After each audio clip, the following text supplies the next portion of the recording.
today. So we might have to do both the PCI and the data protection side of things. We might have to do both of them tomorrow. We might have to do both of them tomorrow, but I will let everybody know. Hopefully by the time we're finished today. The only difference will be that I might just need to extend this by an hour tomorrow. That'll probably be the only difference.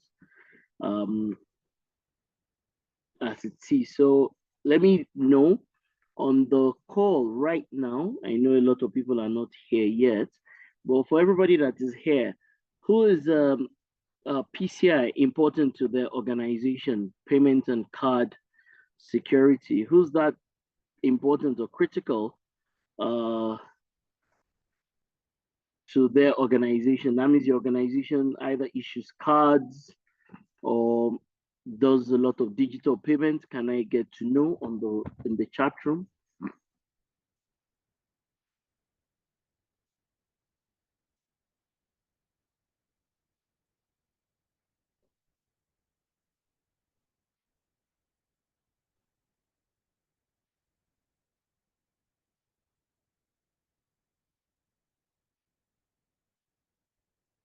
Okay. Is there anybody? So everybody, please, in the chat room, what is the importance of anything that has got to do with payment security, card security? We're talking about digital now.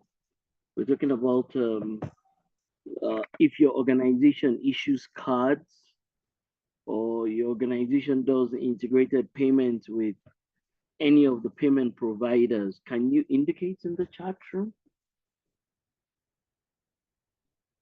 Can you indicate in the chat room?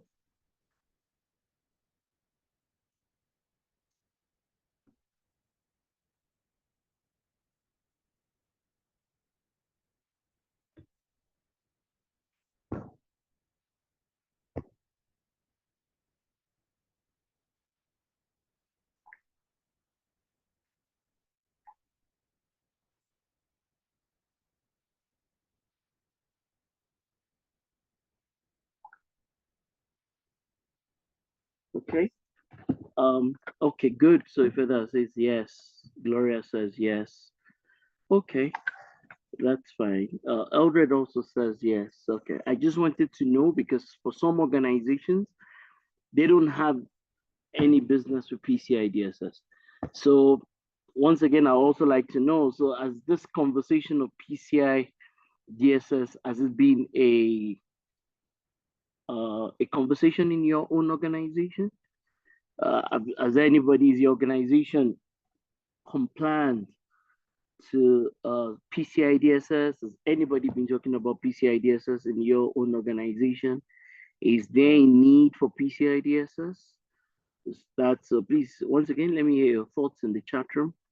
Is there a need for PCI? Okay, good. The federal says that they are compliant, which is great. Any other person? The conversation around PCI DSS, whether you're compliant or you're not compliant, what your organization is doing relative to PCI. Okay. Okay. Anybody? Can I get to know what is your organization doing relative to PCI? So, okay, Gloria also says they are okay, which is good, which is good. Gloria also says we are. Who else? Who else? Who else?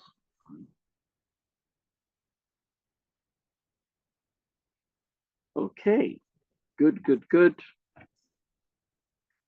It seems sometimes, well, most people are at work, so sometimes it feels like people forget that there is a class, but I know that most people are at work and I know that they will come in. They will come in here gradually as it is for today. I'm sure they'll come in gradually. So I don't want to run ahead of myself, right? I don't want to run ahead of myself because Otherwise, I will go too far and a lot of people will be lost, right? I don't want to run too far ahead. So most likely tomorrow might be the last day.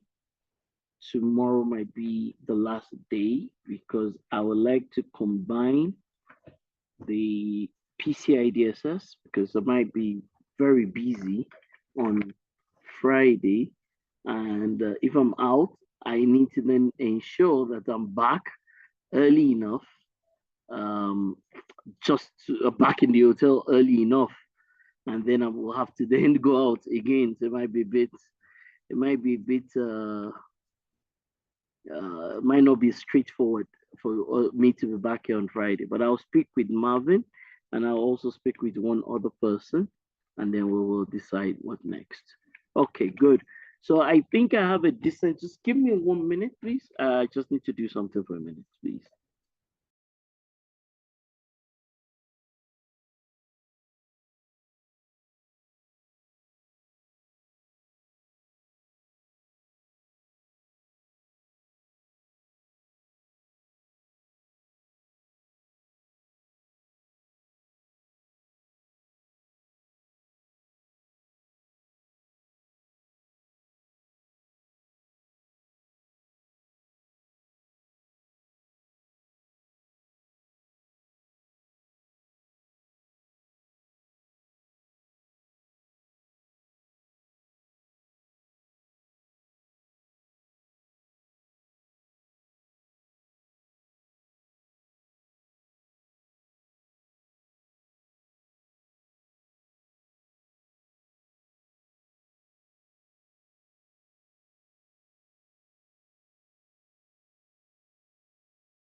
Okay, I think it's good time. I think we're in a great position to get on with this. So once again, thank you very much, everyone. Let me share. Got a couple of screens that are all open, so let me be sure which of the slides are meant to be sharing. I think it is this. I think it's this one. Yes, I believe so. Okay, great, great. So I've done like a masterclass for a certain client of ours, and in that masterclass, I kind of tried to combine all of this into a 3-day program. We did it and it was successful, but that's because the client that we were doing this for, that's because the client that we were doing this for, as at that time, uh, is an advanced client, right? The client is an advanced client. So within a 3-day period, we did all this with a lot of hands-on side to the work. So, and that's because the way I designed it, actually, it was like what am I saying? I think, okay, no, this is what happened eventually, if I can remember. Yes, I think, yes, I remember now. We did it as a 5-day training course, yes. So we did something like this as a 5-day training course, right? We did this as a 5-day training course. So, Boma, maybe you want to tell people on your WhatsApp group or something that the class is on, because I know people will still come. But yeah. So everybody, which of these 7 are you familiar with? And I even added an extra. Okay, good. Which of these 7 things, everybody? There's 7 cybersecurity methods, approaches that are here now. 1, 2, 3, 4, 5, 6, 7. Which of these 7 are you familiar with? Are you comfortable with? Yeah, tell me. Which of these seven, everybody in the chat room, do you even know that these things exist?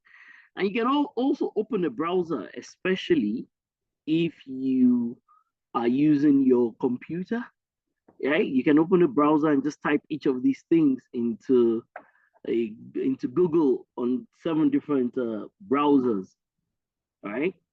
So we've been doing we've talked about number 7. We've talked about number 7 a bit today. I'm sorry, Monday and Tuesday. So I also told everybody to go to look at number 5. That's the one that, I told Marvin to put Marvin did put the first 2 controls in there. And both the initial 2 controls, both of them speak primarily about inventory of everything that is IT. Then the second one is even very specific around inventory of software and application assets. So I showed everybody. So everybody. And it's a free download. I think you have to log on to the.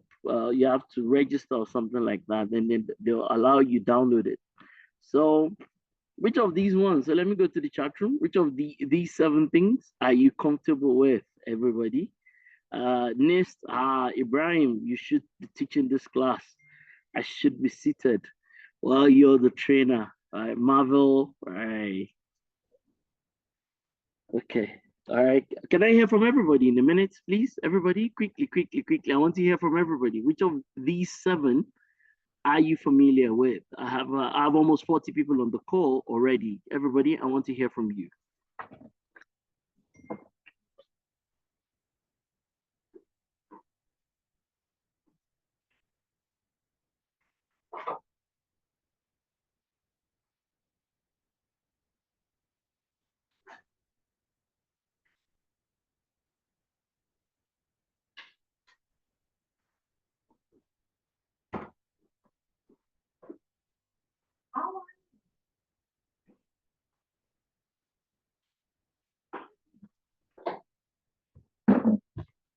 All right. So who else? Okay. Who else? Ibrahim, Marvel, Gloria, Linus, Eldred, Jadisola. So as I said, everybody, open the browser. Open the browser, everybody. All of you should open the browser and type each of these things into different browsers.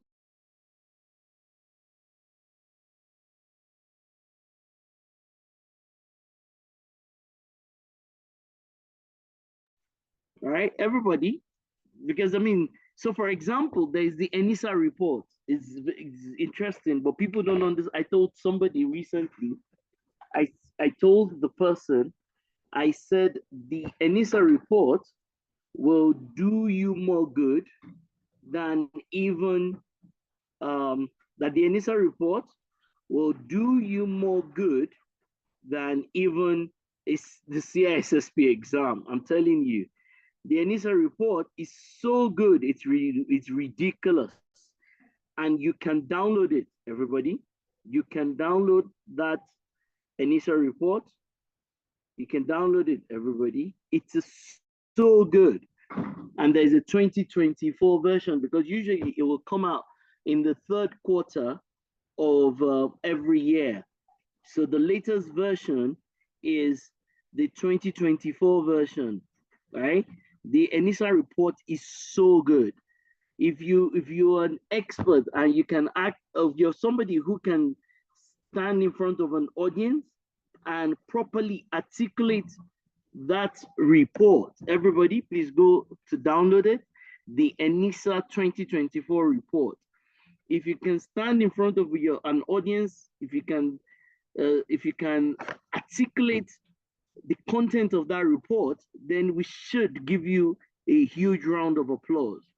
If you can then interpret the content of that report relative to your own organization, if you can interpret the content of that initial report to the 2024 version, if you can articulate that report, and also then look at its interpretation for your own organization, this report, right? That what should your own organization be worried about? What should you know? What should you take into keen consideration? And it's a free report. Then you can really start to say you do cybersecurity. But until you get to that place where a report like this is meaningful to you, you know exactly what to do, you know how to approach it and all that, then you're beginning to do cybersecurity. And they call it a threat report. And it comes out, I mean, I've been following this report for, I don't know, maybe how many years of my life, at least the last decade, I think, right? At least the last decade, I think. And so it comes out every year. There'll be a new version in the third quarter. So usually it will come out around September or October. Why is my screen moving everywhere? It will come out in the September, October of every year. So the one for last year, look at the key areas. So ransomware, there, malware, social engineering, threats against data, availability, once again, internet threats, information manipulation, and then supply chain attacks. Then, of course, to my right, I have put the table of content for the 2024, or sorry, the 2024, what am I saying? The 2024 version. And then you will see ransomware there, am I right? You will still see malware there.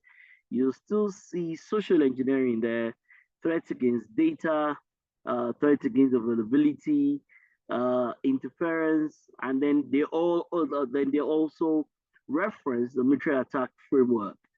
So this is a really good report. Anybody that says, I do cybersecurity, anybody at all that says that I do cybersecurity, then that person should be familiar with this report. It's a brilliant report. It's easy to read, but it also has its technical bits. So it's not really for and last year's one, I think, was about the 20th year anniversary. As I said, I've been using this report for the past 10 years of my life. It's really a test of whether you know cybersecurity or otherwise. It is really a test of whether you know cybersecurity or otherwise. So you should be looking to download it. If I were you, and I'm one of those people that I really want to have a career in cybersecurity, then you should spend some time just looking at the reports. Okay, that's one. So that's one of the key things I wanted to say. So in the big 5-day cyber security masterclass, this is really what I try to achieve. I try to achieve the impossible, but this class is not for the weak at heart. It's not for the people. It's not an introduction. It's not an introductory class.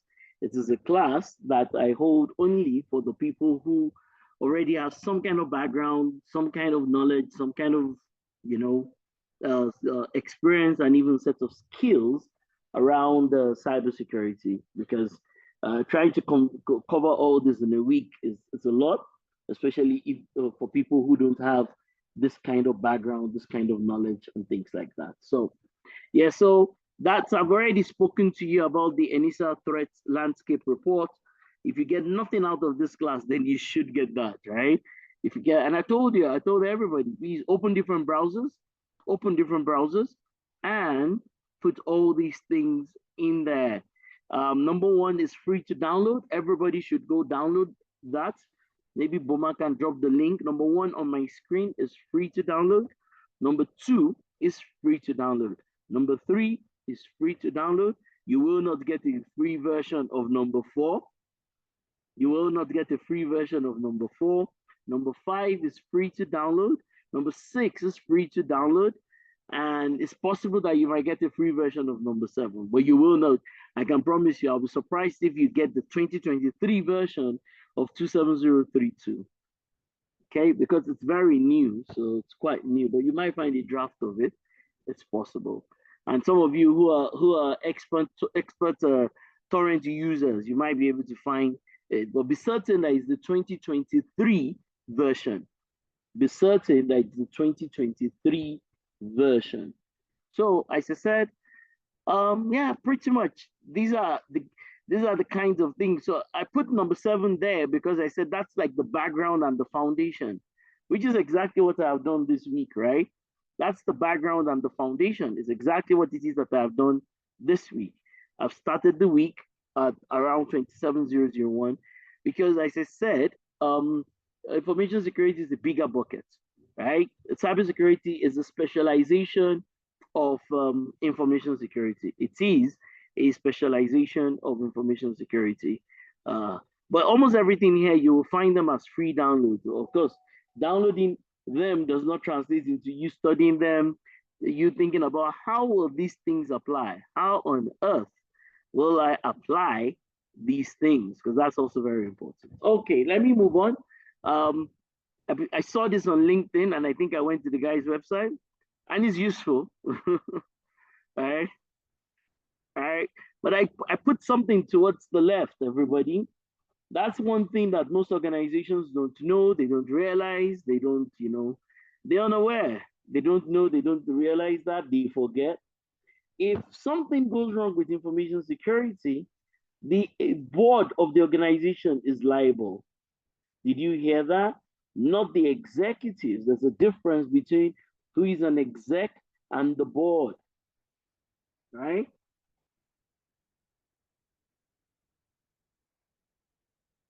There's a difference between the board and the executives. So all of you, you need to type that and share it with somebody in your office. Share it with the company legal secretary. Share it with the director of something. I'm telling you, if information or cybersecurity fails in an organization, the board and the executives themselves are liable to the regulators. People, you and I can sue them. All of us, we can even do like what the Americans will call joint class action or something like that. But most banks, most organizations, most fintechs, they don't realize some of these things. They don't take some of these things into consideration. If cybersecurity fails, information security fails in your organization, the board chairman, not the CISO. People think that this is a CISO problem. This is not a CISO problem. Somebody can do a search for me. IT downtime that happened in the UK, the year of what's that thing called? The year of COVID, to a bank I think called Lloyd's TSB, I think. If you check online, you even put chairman resigned or got fired or resigned over IT downtime. Everybody, can you check? If you can check for me and find the link, you will even see the pictures.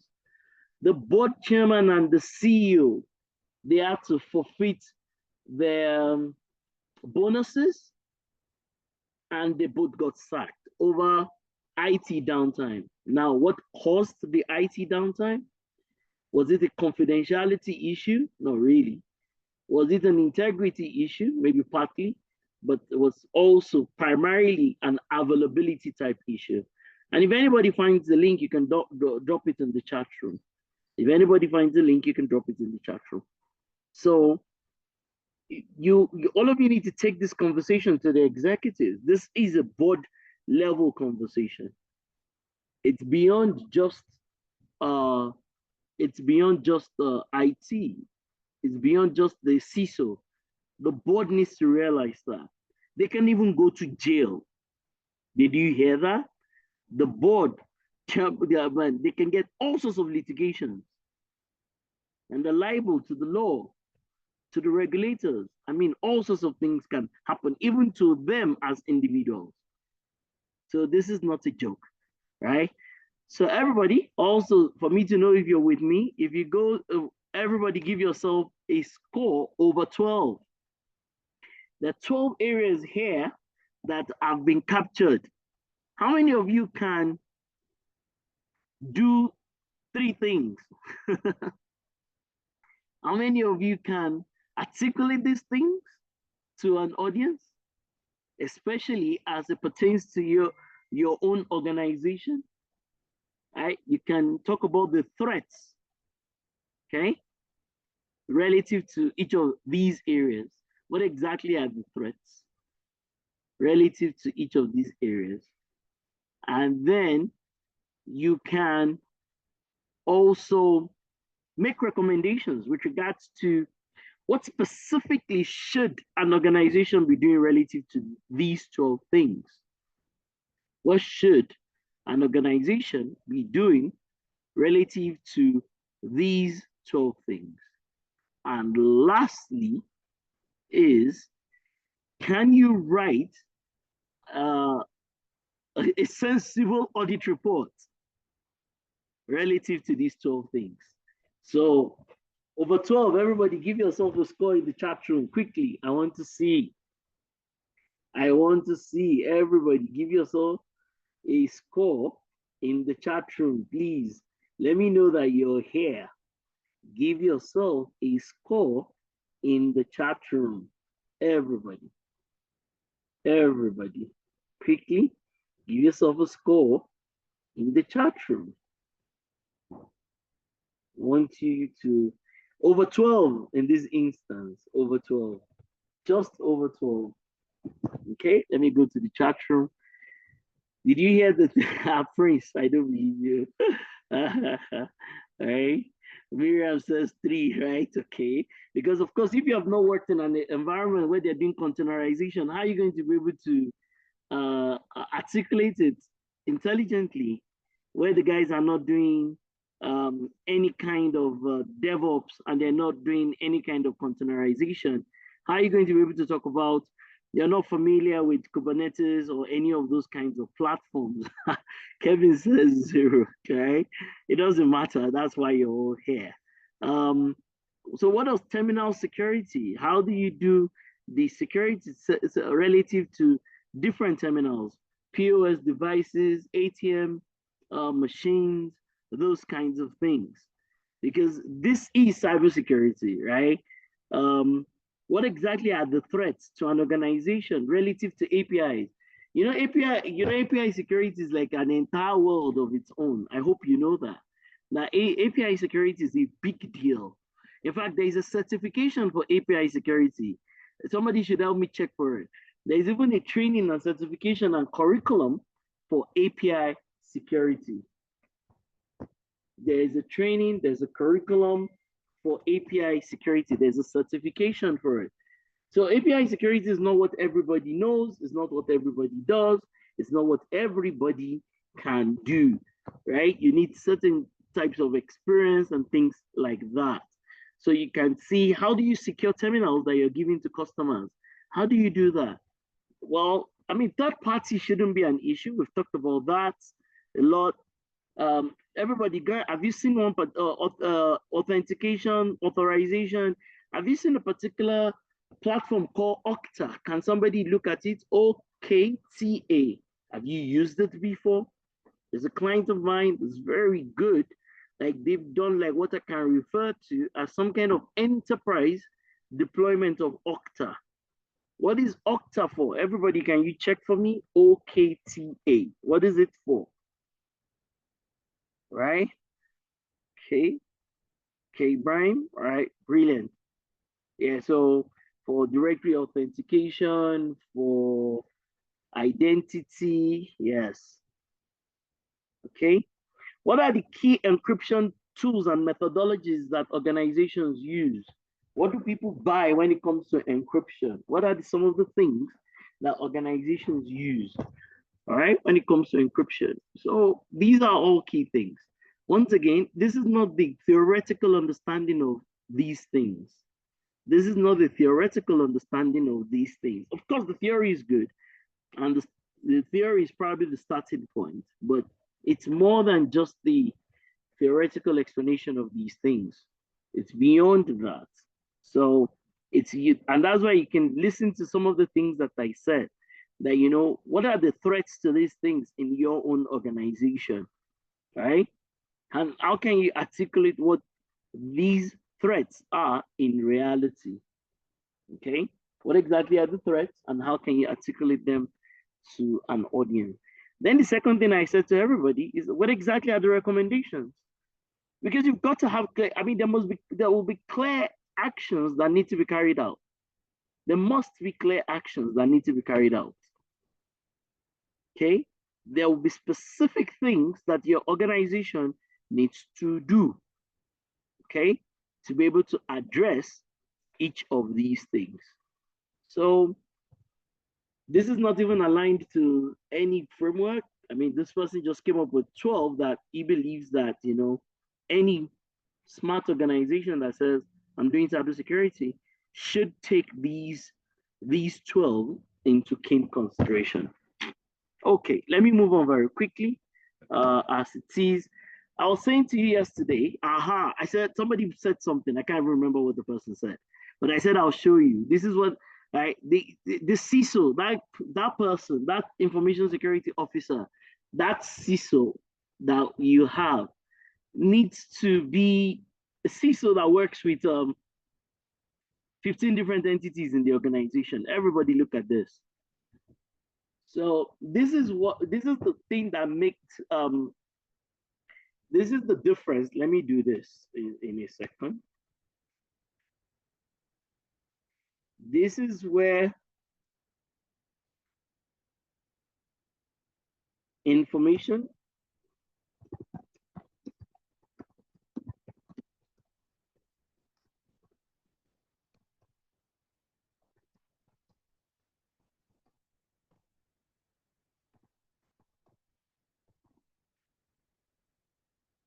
everybody, this is where, because this is why we're doing information security.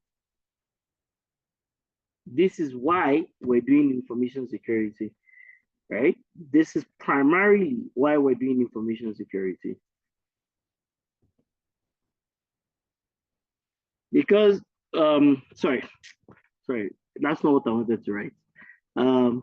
Differs from IT security, sorry. Yeah, that's what I wanted to write. Gosh.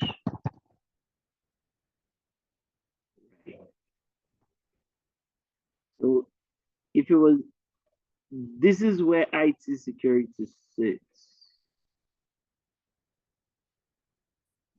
This place here. You can easily say this is where IT security sits. It is different from information security, everybody. So the reason why we call it information security is because the CISO, or the information security officer, is meant to be interacting with all these entities. The CISO, the information security officer, is meant to be interacting with all these entities. And there are even specific clauses within the standard that requires that. So I remember yesterday when I was asking for the big takeaway, and somebody said that, oh, you can't really do a people security without HR. No, you can't. Just like you cannot do, yesterday I was pointing to third-party supplier procurement portion of the work. So there are different portions of this. All from number 1 to number 14, the information security officer, or the information security people, or the information security entities, whoever they are, whatever name we call them, they are meant to be interacting with all these entities. Information security is meant to be interacting with corporate governance, with company strategy, with human resources. So it's not something, it's not one-sided. It's not one-sided. They're meant to interact with all these entities. And that's where the difference is. There is a portion that is IT security, but the IT security really belongs to IT department. Honestly, it really does belong to IT department. But when it comes to information security, right, it's meant to work with all the others. And a lot of CISOs, they don't do this. They don't take these things into consideration. A lot of consultants, they don't take this into consideration. A lot of auditors, they don't take this into consideration. So you're meant to be working with all these entities, and there are certain clauses that all those entities need to be aware of. They need to be ready. And that's why usually when we call when I'm auditing the client and I call, say, oh, we've gotten to 7.4. Can you call me corporate comms? Let's talk to them. By the time we call corporate comms does not even know anything about that. We get to number 12. I say, oh, you know what? Call me the legal guys. Let's speak to them. Then they call the legal guys don't even know about the clause that belongs to them. The CISO, the information security officer, sometimes takes everything on his head and makes an assumption that he can answer all these things. But he can't. That is the truth. He can't. He's meant to be working closely with all these other departments and units if he's going to get this right, according to the standard. And these are the things that go wrong. This is one of the areas where things actually go wrong. Okay? Because you just know, I mean, the information security officer wants to answer number 13 on behalf of the entire organization. And he doesn't even know anything about the security guards. Like he doesn't even understand how they come in, how they register, whether it is outsourced, their rotation. He has no idea. And then he sits on the call and is trying to speak to number 13. But because that's not his job. That's not really his job. He's meant to work in alignment with these entities. I think I've overflowed this. Let me move on to something else. I hope this makes sense to everybody. I hope this makes sense. If you can go in the chat room. Did you ever realize this? Did you ever take this into consideration that, that the information security officer is meant to be working with a lot of people? A lot of people. A lot of people, right? we've got a polytechnic called Transformation College, and we've changed this course. We used to call it, sorry, where's that thing called now? Where am I doing? Where am I? Ah, right, okay. So we call it SADC, Software Application Development and Cybersecurity. Yeah, so I teach that course, or I teach on it. I don't teach everything in there. Some of the parts are too complex for me. I've forgotten some of those things, but I teach it that in the school, right? So that's really where Buma that puts a lot of these things in place. That's where he works. So when I was teaching the class the last time, I was saying to everybody that, do you understand how computers work? So everybody, which is your strength, right? Which is your strength, everybody?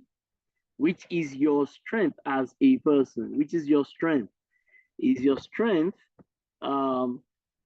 is it under hardware or software? Everybody. Who are the hardware engineers here? Who are the people who are still very good with core operating system configurations? If I give you an assignment right now and I tell you that what exactly are the possible vulnerabilities inside of each of this, do you think you can do that assignment? Now, what is vulnerable about the processor? What is vulnerable about the hard drive? What is vulnerable about the various, or with regards to the various interface cards? What is vulnerable with regards to the power unit? What makes your system vulnerable? Then we can go to the right, which is what a lot of people know. In modern day, very few people know anything about the left.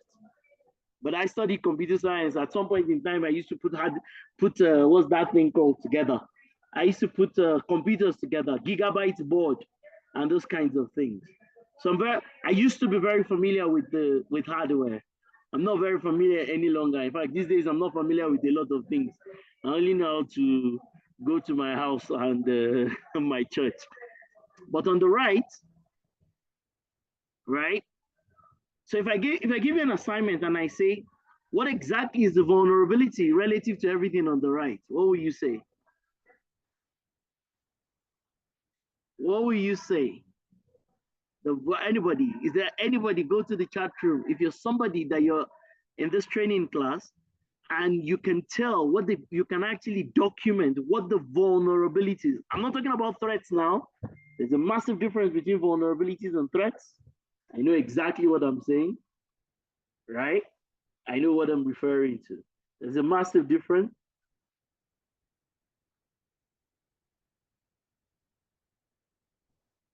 Okay? There's a massive difference. Okay. So, but that's very important that you can tell what makes each of these assets, what makes them vulnerable. That's important that you can tell what makes each of these assets vulnerable. You want to do real information and cybersecurity. That's what you want to do. So you must know what makes number 6 vulnerable, what makes number 7 vulnerable, what makes number 8 vulnerable, what makes your organization and some of these things. What is the vulnerability? Every time I'm doing risk assessment, I like to start from either the scenario or the asset. And the next thing I'm going to put beside it is, what is the vulnerability inside of this asset? Before I talk about the threats, a friend of mine is building some software and I'm helping him review it. And he's always speaking about threats. And I'm always telling him that, it's a game between vulnerability and threats. If there's no vulnerability, then it doesn't matter what the threat is, it's useless. I hope you're making sense of what I'm saying. If there's zero vulnerability, like the thing is completely hardened, like if there's no vulnerability inside of the asset, it doesn't matter what the threat is, then the threat is of no value. Let the threat be 1 billion threats. It's of no value because there are no vulnerabilities within the asset. But it's the same thing, right? On the other hand, you have a lot of vulnerabilities in the asset. The asset is porous. So many vulnerabilities inside of that asset. But there's absolutely no threat. There's nobody looking for the thing. There's no hacker. There's no mistake. There's no fraud. Nothing that can affect it. Then you're fine because nobody's looking for it. Threats take advantage of the vulnerabilities that are within assets. And I hope you can write that down. Threats, whether the threat is automated threat, internal threat, person as a threat, AI as a threat, whatever that threat is, it can only become useful or become threatening. It can only become threatening when it starts to take, or when it has the probability and possibility of taking advantage of the vulnerability within an asset. No asset, nothing to be worried about. There's an asset, no vulnerability, nothing to be worried about. There's an asset, there's a lot of vulnerability, but there's no threat, still nothing to be worried about. These are critical things if you're going around saying that you do information security and you do cybersecurity. Okay, good. Let's move on very quickly. This is not a big deal. I think I've spoken about this. But tomorrow, as I said, tomorrow most likely I might have to do 2 things at the same time, but I'll let us know. So I'm sure I might have to. I'll definitely still start at 2 p.m. Kenyan time, but I might just extend it for like an hour because I might want to do both the PCI and data protection. I might want to do both of them together tomorrow. Okay, so all these are important things that you should know about. Should know about them. CSA Cloud Security Guidance is free. The version 5 is brand new, came out last year. It's available online. You should download it. NIST documents are free. CIS controls is free. PCI documentation is free. So everything from 6 to 10 is free. You can download all of them for free. Of course, downloading doesn't mean you read them. Reading them does not mean that you will understand what you're reading, right? But they are all free. Number 6 to number 10, they are all free and they're freely available online. I've talked about this for the people who are just coming or who came late. I said, this will do you more good than CISSP. I promise you. I mean, right now, the way they've written this material, it's brilliant and it's a free download. This is what you should be looking at and asking yourself, how does this apply to my own organization? What should I be worried about? What should I take into consideration? What do I need to do? What are the specific actions I need to take as an organization? It's free download. What I mean, so you can see, it talks about vulnerabilities, everybody. It talks about threat actors, it talks about vulnerabilities, it talks about ransomware, malware, social engineering. Then look at the way it's broken the threats. So it's broken it with regard to threats relative to data, and then threats relative to availability. And here specifically denial of service. So I think I already had that conversation around every availability challenge or challenge is not tied to information or cybersecurity. So great stuff. You should go look at it. Okay. There's some terminologies. So sometimes when we're working with clients, I found out that sometimes I'm using words like this, but people don't even understand what it is that I'm talking about. So once again, because I like exercises, everybody, I want to see your score. I want to see your score. Everybody, over 20, give yourself a score.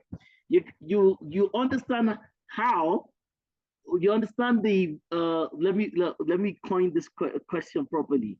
You understand the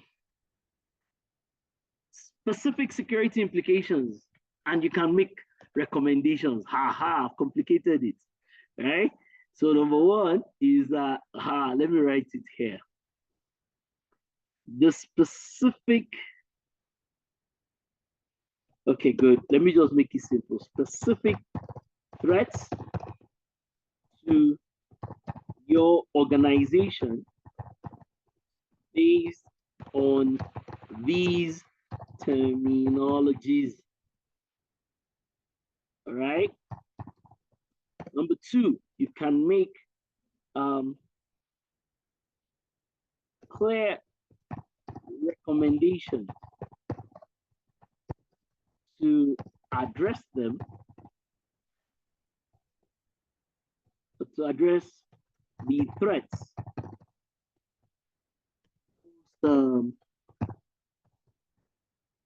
posed by the failure of the terminologies. That's a tough question, eh? Maybe I should start.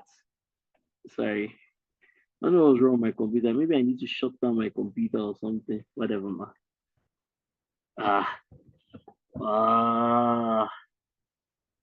Hold on. And this thing was happening before I started this session. Just give me a second. The computer is going crazy. Give me a second. All right. This was happening before I started this session. Sorry. But I said I will shut down my computer later. Now, give me 1 second. Should be all right.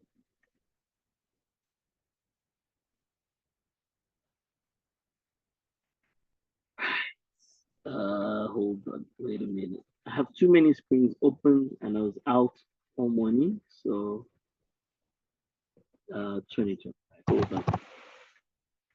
Let's give me right. Should be okay now, hopefully. And I'll also probably stop writing while I'm doing the class. That might help. Okay. Okay. Where am I? Right. Everybody, this is what I was saying. So, specific threats to your organization based on these terminologies.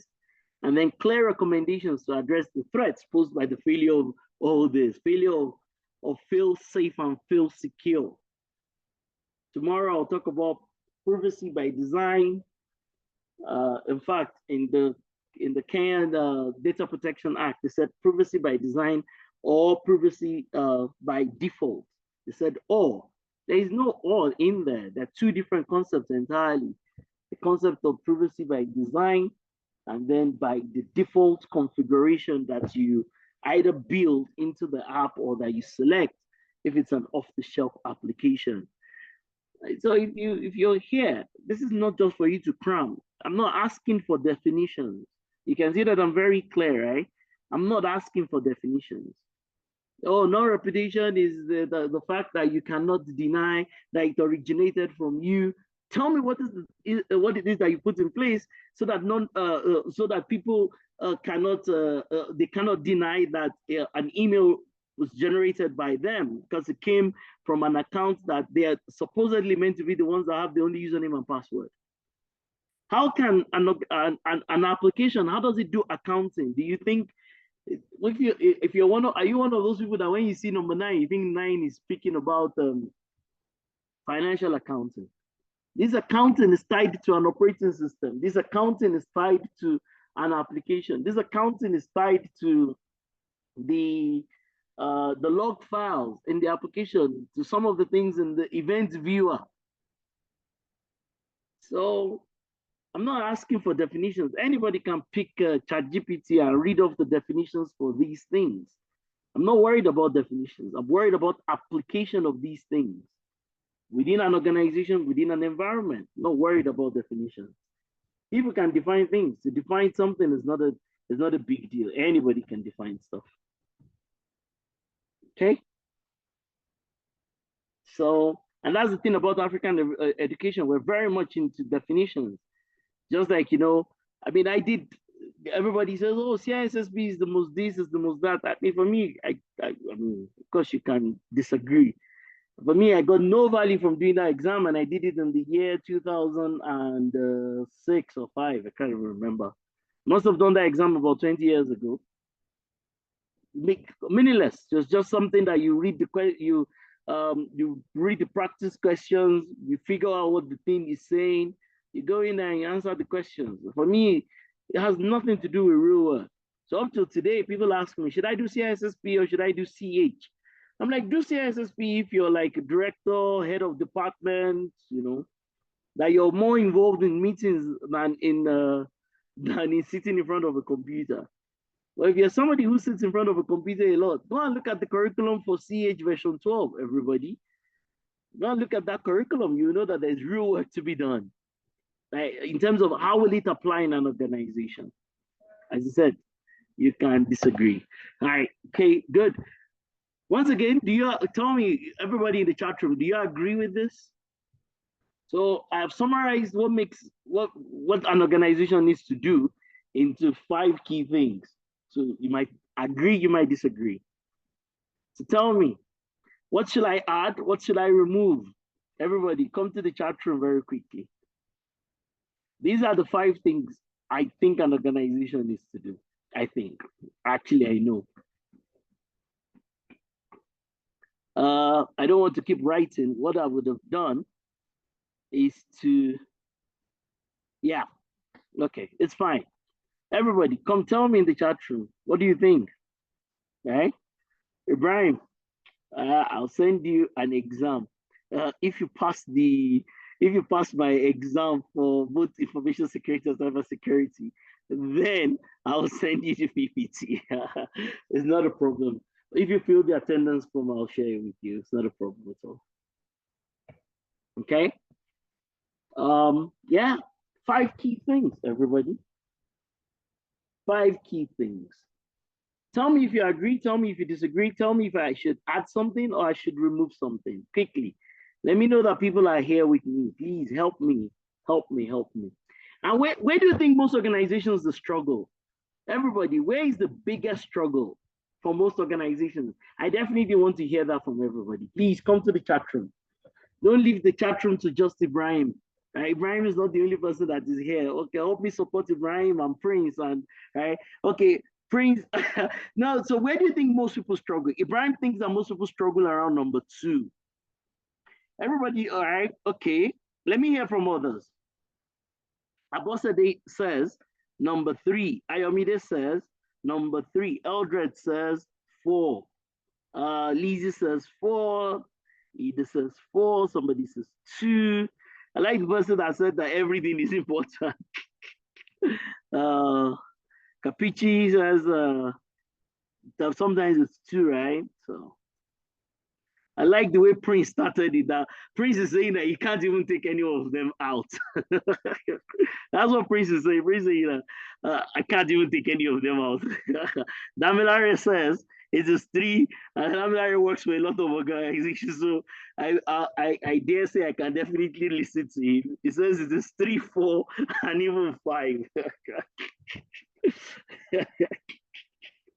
Right.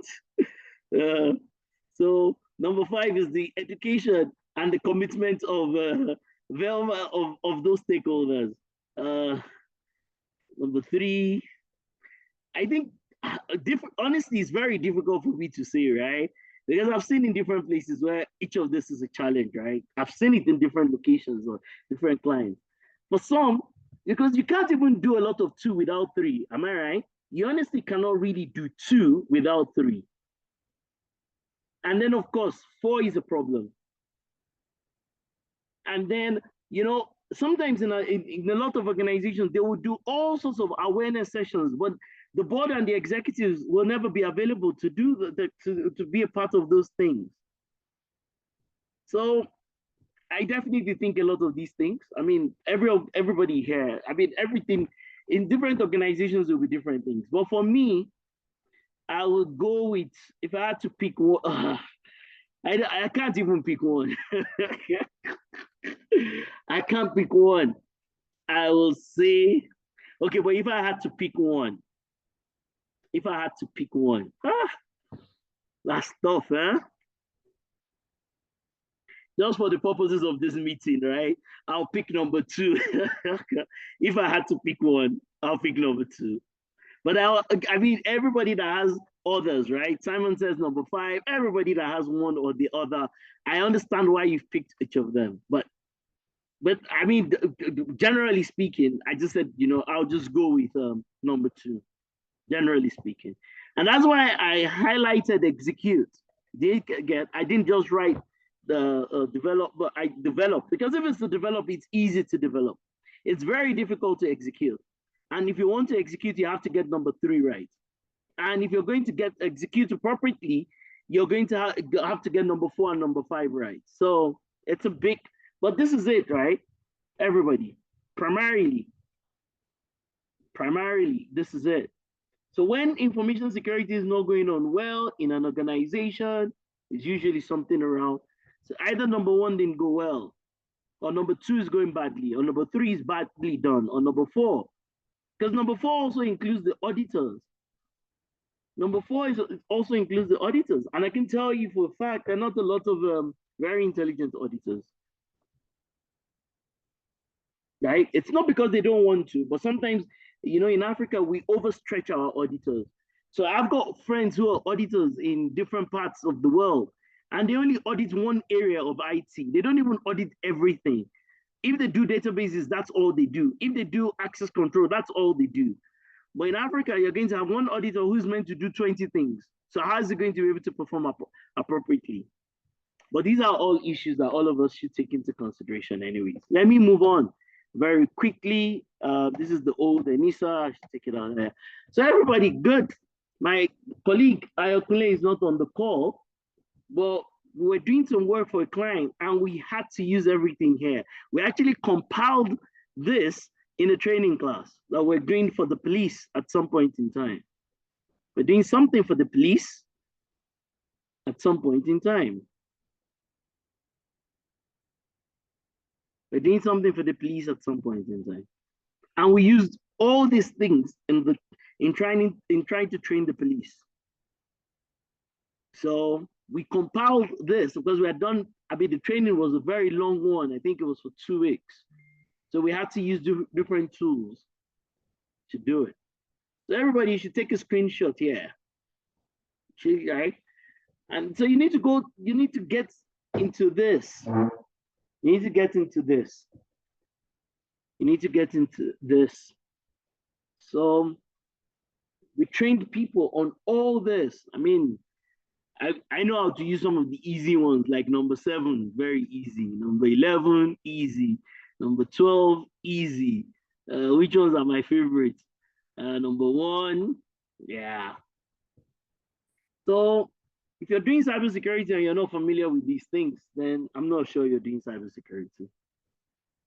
I'm not sure. Actually, I'm sure you're not doing cybersecurity. I'm sure you're not doing cybersecurity. You're doing something, but I'm not sure we can call it cybersecurity. Because if you're doing cybersecurity, these are some of the websites, these are some of the platforms that you need to be very familiar with. And these ones are the easy things, right? So the internal team in your organization, are they doing this? Are they involved? Are they part of this? The internal team within your organization, are they involved? Are they a part of this? Okay. So this is a big deal. This is a big deal. So just take a screenshot. I mean, we're not going to really look into this, all right? I mean, yeah. So take your pick. Take your pick. What is it that you're trying to do? What exactly are you trying to do? This is why I like CH, because CH will teach you all these things. I think we extracted all this from that CH version 10 or something. I think that's when we're doing it. That's what we're doing it. So all these things are inside of your CH.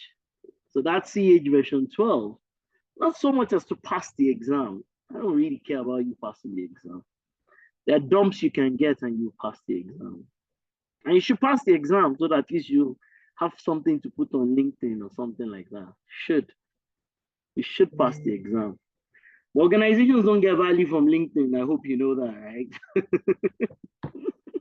So pass the exam so that you can get another job, a better paying job, and what else? What else is important? What else is important? I don't know. Something else. And you can tell all your colleagues that you went to the same school, that you passed a lot of exams, which is good. But for your organization, you better understand how to use these things to be able to help the company in itself. Your organization needs to be safe and secure. That's what's important. So anyways, take a screenshot here. You can even dump it.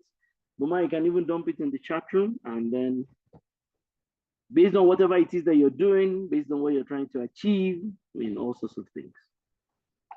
All right, let me see. What is this one for? I can't even remember. I was doing something for somebody. I think it was for PCB or somebody, I can't remember. And I was referring to different things during the training, and then everybody started asking me after the training class that, well, the links to all the things that I was referring to. I think that's when I put this together. Can't remember, yeah, but that's when I put this together. Everybody was asking me one thing or the other. So, okay, let's move on. You should go look at this. This is important. Everybody, this is not for the weak at heart. If your heart is weak, then you shouldn't go here. But if you want to do real information security, then you need to even have this as the default browser page on your computer. This should be the default browser page on your computer. Because look at it, right? It will drill down into all sorts, and it just goes further down. It just keeps going. It is an animal in itself, right? Like a jungle, complete jungle. So pick content injection, drill it down. Everybody, please open this so that you don't forget. Open it now. you really want to do cybersecurity, I'm not talking about just talking about it, but doing it. And so when we're doing the cybersecurity engagement, I work with an entire team. I work with an entire team.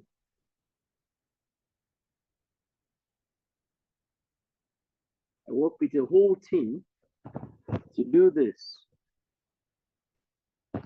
So, I mean, it just goes down and goes further down, and then so it gives you information, it gives you the various tactics that you need to use, it gives you the techniques.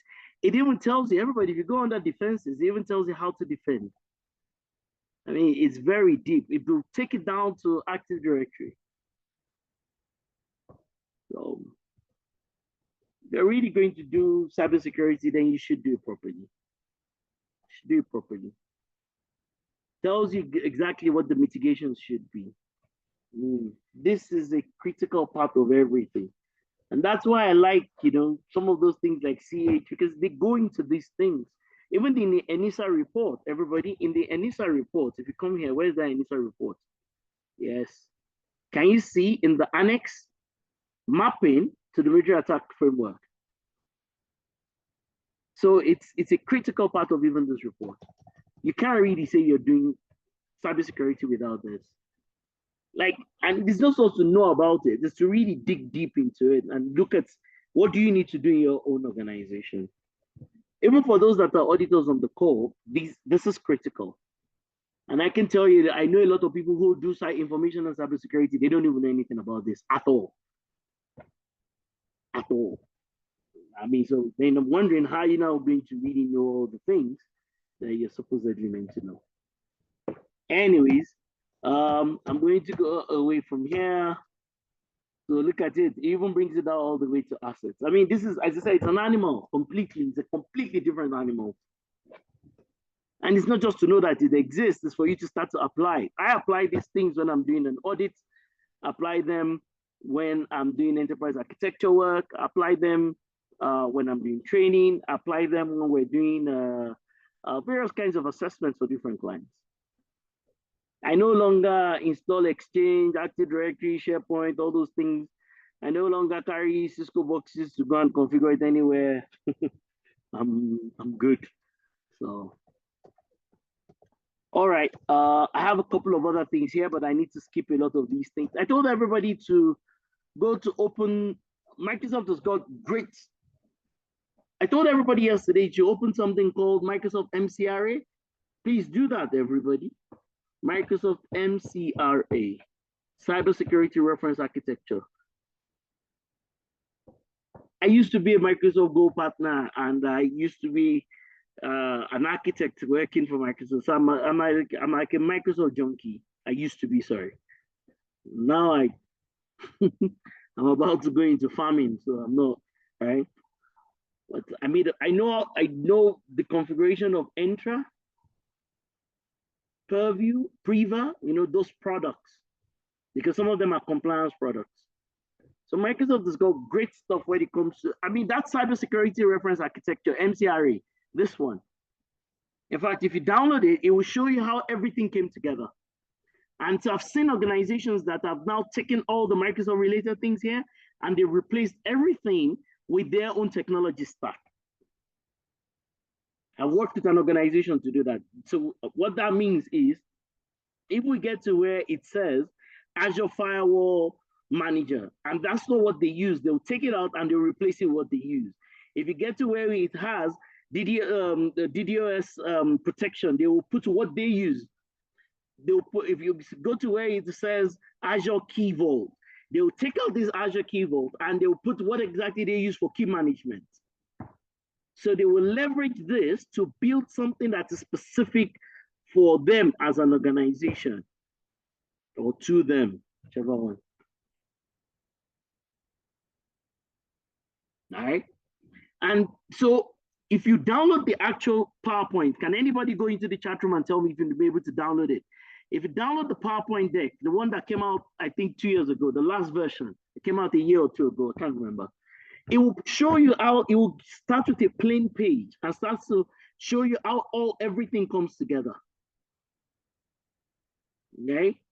because this is completely Microsoft centric, but no, your organization is not a complete Microsoft centric organization. So you have to develop something like this, but specific to your own organization, based on the technologies you have, based on the platforms you subscribe to, and things like that. It's very good, because every time I get into 4.4 inside of information security, that talks about the interaction of processes. Nothing shows that interaction better than the similitude of something like this. Anyways, I think I spent a lot of time on that. I want to quickly talk to you about this, everybody. So this document is available to download. Everybody should go download it. It's available. You can download it. It's not a secret. And it's the new version. We had been waiting for this new version for about 3 years, and finally came out last year, I think. Right?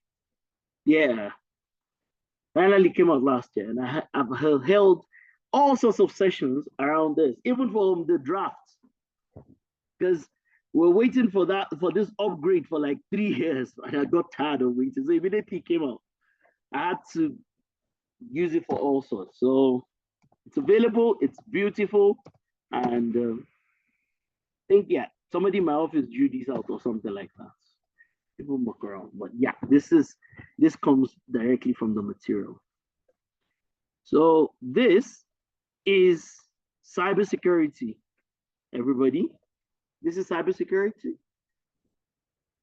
Okay. How many functions? How many functions? 6. 6 functions: govern, identify, protect, detect, respond, recover. And then within the 6 functions, you've got 22 categories. And then if you go into the actual document, you've got 107 subcategories or requirements. If an organization says, I'm doing cybersecurity, this is the gold standard, everybody. This is the gold standard. Okay? So that means if you start from before, one of the things that they didn't put in here was govern. There was no govern in there at all. But now, governance is a thing. Governance is a thing. And that's why, if you're going to try to do this, I beg of you, try to do 27001 first. Try to do 27001, try to do that first. Okay? Because from there, you're now able to talk about context of your own organization. Everybody, look at risk. It's in 2 separate places. There is risk under govern, and then there is risk under identify. One of them is the management strategy, the approach. The other one is specifically how you're going to do the assessment. In a sense,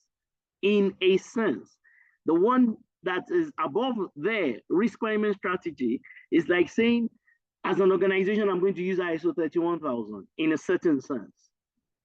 But the second one that is under identified that says risk assessment is like saying, I'm going to now use 27005, which is risk assessment for information security. Like, so one is high level, the other one is low level. It's actually not very difficult. There is a mapping document. There is a mapping document that actually maps. So maybe somebody will find the link online. If Iniolua is here, I'm sure you'll find it. Maybe Damlari. There's a link that shows the mapping of NIST 2.0 to ISO 27001 2022 version. If somebody finds it, Boma, you can look for it. There's a mapping document. So the ideal thing is for you to have implemented 27001. By the time you do that, you will find that majority of these things you would have already done them. That 27001 will give you an answer. In fact, if you've done your 27001 properly, then everything here you should already have. If you've done it properly. And that's why that mapping document is very important. But the challenge is that most people have not even done that 27001 properly. So by the time they get to doing this, it looks as if they're starting all over again. Maybe one of the ones that you might not find a lot of information for in, what did they call it, in 27001, maybe data security, and maybe technology infrastructure resilience, but they're there in that same 27001. Adverse event is in there. Maybe adverse ones are not there, but event in itself is in there. So if you've done your 27001 properly, you shouldn't ordinarily have a problem with this. And I hope somebody finds the mapping document, right? I hope somebody finds the mapping document. No, oh, so okay, I'll come back to the prints. Now I won't compare it to 37. I'll compare it to 853 because 853 is pretty much like 27001. More like 53. Be more of the same thing. Okay. All right. So everybody, once again, context of the organization. You cannot do, because you worked in one bank before does not mean if you move to another bank, information security will be the same. Because you worked in one fintech before does not mean that if you move to another one, the context of each organization is always different. And that context, you have to take it into keen consideration. Once you don't take it into keen consideration, then it creates a problem everywhere. So that's what that context is talking about there. The next thing you have is what? How are you going to approach risk management? What is your approach as an organization for risk management?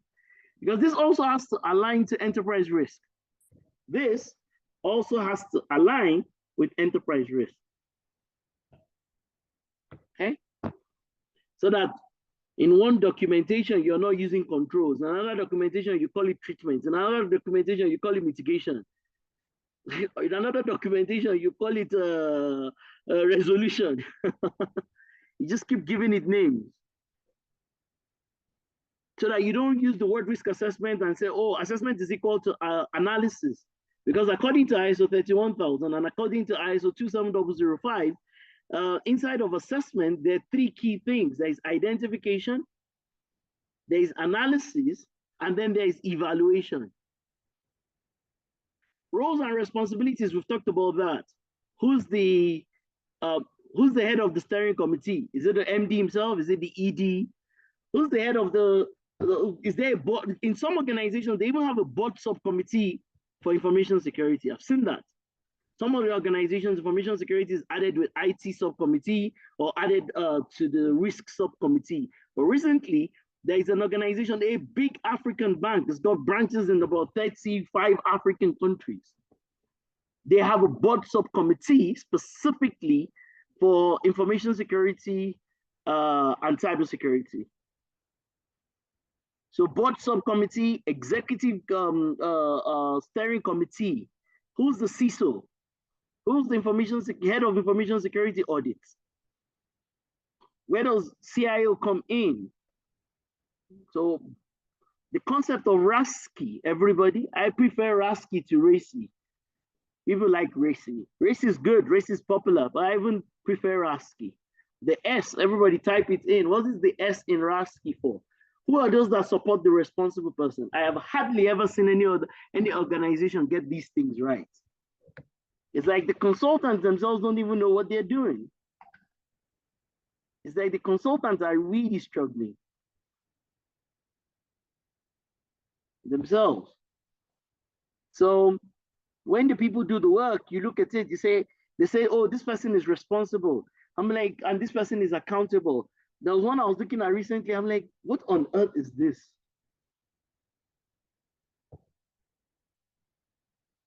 So anyways, policy, right? And I think we spoke about that. I used to tell everybody, please check online for me, Boma. Maybe you'll find something online. HSBC cybersecurity policy. See whether you find it online. They made like a 10-page PDF, HSBC cybersecurity policy. Everybody, you can check. Brilliant documents, public-facing documents, HSBC, in cybersecurity policy. It's about 10 pages or something along those lines. Brilliant document. Okay. So then you can see the conversation around oversight. That's what I was referring to, the board subcommittee, the executive steering committee. And then who are we buying from? Because when it comes to information security and cybersecurity, it's who we're buying from. That's very important. Who are our partners? And that's why companies these days, they're taking supplier due diligence very seriously. That's why companies are taking it very seriously. Supplier due diligence. So these are things you want to take into consideration. Now they've added this entire governance. Who are your partners? That supply chain risk. There's so many softwares that are even available globally with regards to supply chain risk right now. There's so many things that are available everywhere with regards to supply chain risk. Softwares, platforms, all sorts.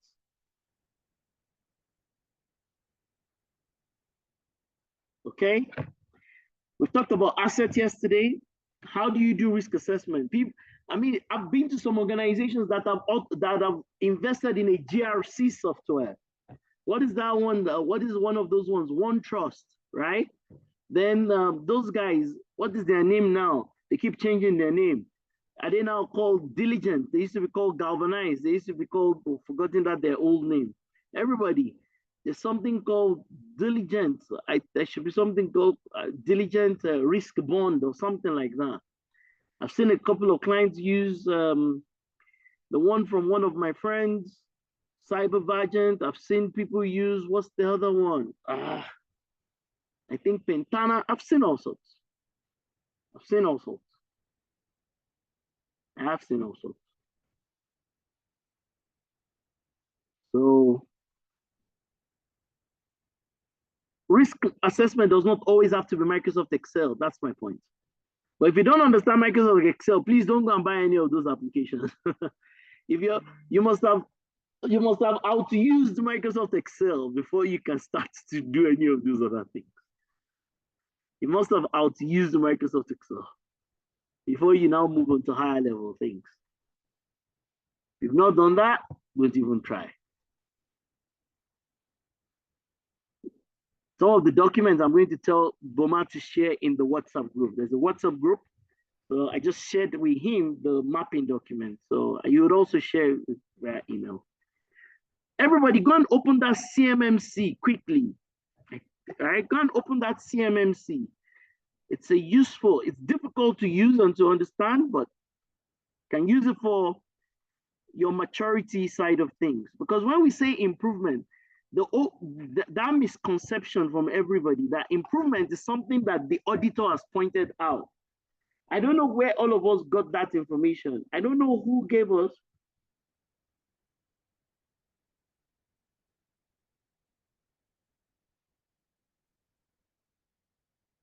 Okay, I don't know who told everybody that the concept of improvement is equal to something called OFIs that the auditors identify, opportunity for improvement.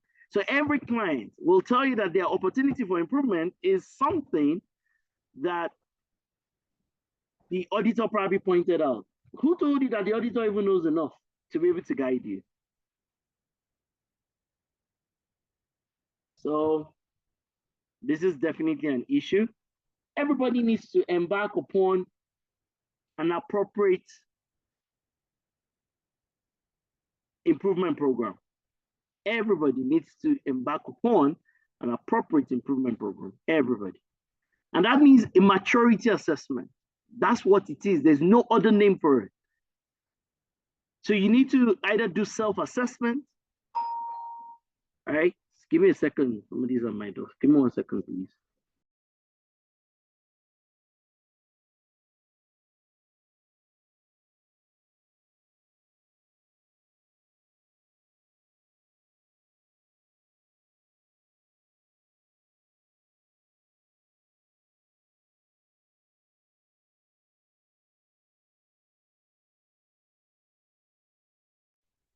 So it's either you do a self-assessment or a maturity self-assessment, or you get an independent person to do a maturity assessment for your information security and cybersecurity. And you will not find guidance for those two things. You will not find it in NIST. You will not find it in 27001. You're either going to use COBIT as the basis for the maturity assessment. That means you're going to need somebody very skilled with how to use COBIT to help you do the maturity assessment, or you can use the CMMC 2.0. Those are the two places where you'll find how to do maturity assessment for information and cybersecurity. All right. If you move away from identify, we move to protect. How do we protect?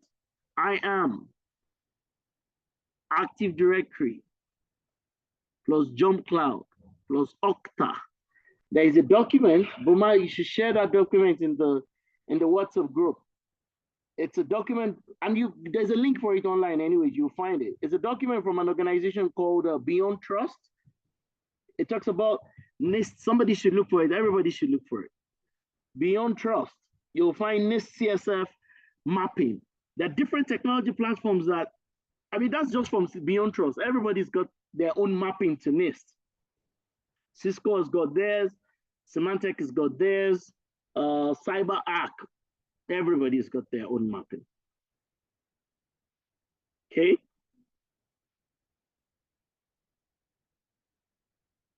So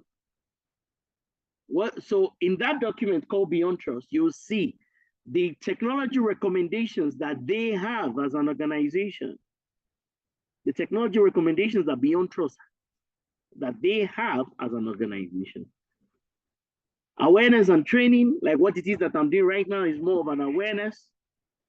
Though I put this, though this is an advanced awareness session, because you can't do this for normal users, and that's why I'm primarily doing this for information security officers. So if you're not an information security officer, you won't be able to do this. You won't get any value from this. Okay. So awareness and training is important. People play around with awareness and training. They do the awareness just for doing purposes. That's why people do awareness, and then the next thing they show me is an attendance. Then I ask a simple question. How is attendance how will attendance give you the comfort that the people really have absorbed what it is that you've taught them in the class? That's why you must always have an assessment. Even for this training that we're doing, we're going to have an assessment. I've just been very busy to share some of the links for the assessments. So even for this, I'm going to have an assessment. You know, there's no way I'm going to give you the certificate for attending this if you don't pass the assessment. You definitely have to go through the assessment. So people play with awareness, and the only thing they have is that there's an attendance. I will go for any awareness in as much as there's meat pie and there's coffee in there. I'll keep going. If I'll go for awareness every day of the week for free meat pie, biscuits, and coffee. But if you tell me I have to pass an assessment, then I'll run away. I will run from the tea. So people they play with these things. Data security is a big deal. How do you keep data? But every time people talk about data, where does the data sit in? Data will typically reside in some form of database. So how you're going to use encryption to ensure that, and how you're going to use all sorts of things to ensure that the data set in itself is kept secure. When it comes to, so it's almost like, once again, the data is within a database. So for like the people who do enterprise architecture, like the data is within a database. The platform here is kind of referring to applications, an operating system. So like that, our course that says software and application development, yeah. Security of the platform that it sits on, whether it is on-prem, whether it is cloud, and then on the infra side. So you can see that they've done some kind of they've broken them. That's what I was telling you about the technology stack 2 days ago. They've broken them into multiple levels. Okay, so data applications, which would now be at the platform layer, and then technology. And there are different things in there. So you will see who are all, you'll see all the technology providers, all the people, checkpoints, and all those kinds of organizations. They have different tools and different platforms that applications that they have that help you at each of this layer, the data security layer, the platform security layer, the infrastructure side of things. Okay. What do you use for continuous monitoring in your organization? And that's why when it comes to this whole cybersecurity thing, that whole SIM conversation is a big deal. Security information and event management. That's a big deal. Because you will see that pretty much in between your ATP, your EDR, your SIM, what else? You find out that everything under detect and possibly how to respond is kind of tied to 3 or 4 applications. Remember, I showed you some of these things yesterday. So you see that most things under detect and respond, apart from the process side of things, apart from the people side of things, on the technology side of things, there are like 3 key things. Am I right? So everybody, tell me what else is important from when it comes to detect and respond. Tell me in the chat room. Your EDR, your ATP, your SIM, what else? Maybe your service management tool, maybe. From a security perspective, not just general monitoring now. I'm not really talking about general monitoring provided by SolarWinds. SolarWinds also does security side of things. I'm just saying the typical SolarWinds that most people buy. Because even PRTG can help you with regards to security, but I'm talking about the specialist security products. So EDR, ATP, SIM, what else is needed? Anybody in the chat room? For everything between detect and respond, what else? And service management tool. I think between your EDR,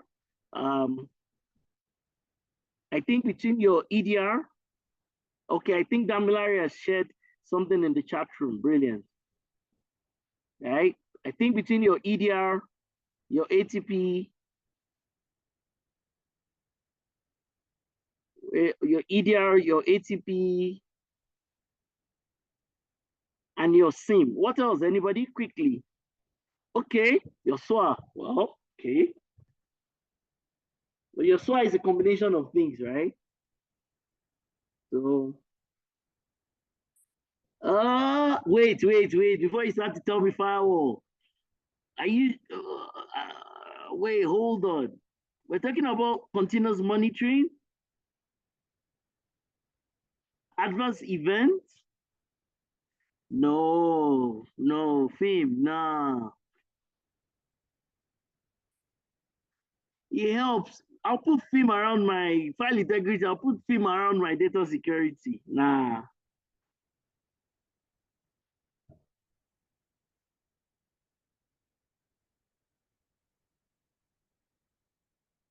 Okay. So everybody, I don't know if you have access to, if you've been able to download the, what's that thing? That's Beyond Trust. Okay. I mean, yeah, no, so I'm not even talking about the vendors now, Prince, right? I'm just talking about the key things, right? So we're talking about user behavior type things, yes. That's important. What else? But I think the top 4 when it comes to detect and respond will be your EDR, will definitely be your ATP, your SIM, and where you actually record the incidents themselves. Where you actually record the incidents themselves. And of course, sometimes there's one platform that can do many things. Am I right? Some kind of multi-purpose Sophos platform or something like that, or Fortinet platform might be able to do many things. So, but yeah. But that document from Beyond Trust, I don't know if anybody has found it. If you go through the document, you'll see where it tells you what Beyond Trust has relative to these 22 categories. Remember that these are just categories, right? There is a further breakdown for each of them. You find it all in that NIST documentation. There is a further breakdown for each of them.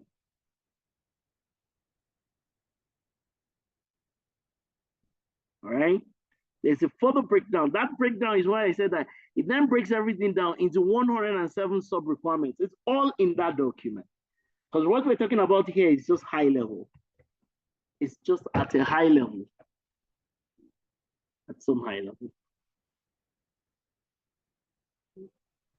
So a lot of the things under the recovery, they are just plans, right? The plans, things you need to know, things you need to do, who needs to go to the site, who needs to do this, who needs to do that.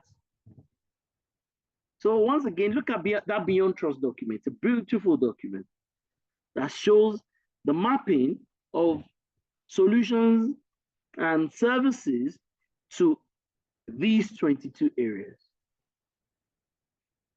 Because behind the 22, you then have one, or beneath, or behind, beneath, be somewhere.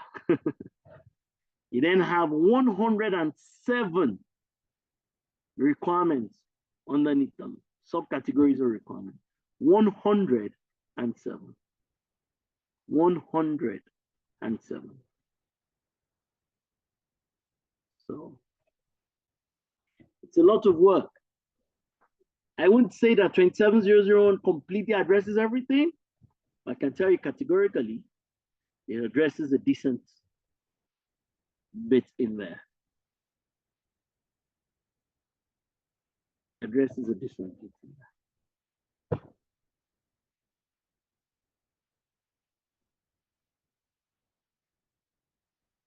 Okay, pretty much. This is NIST, everybody.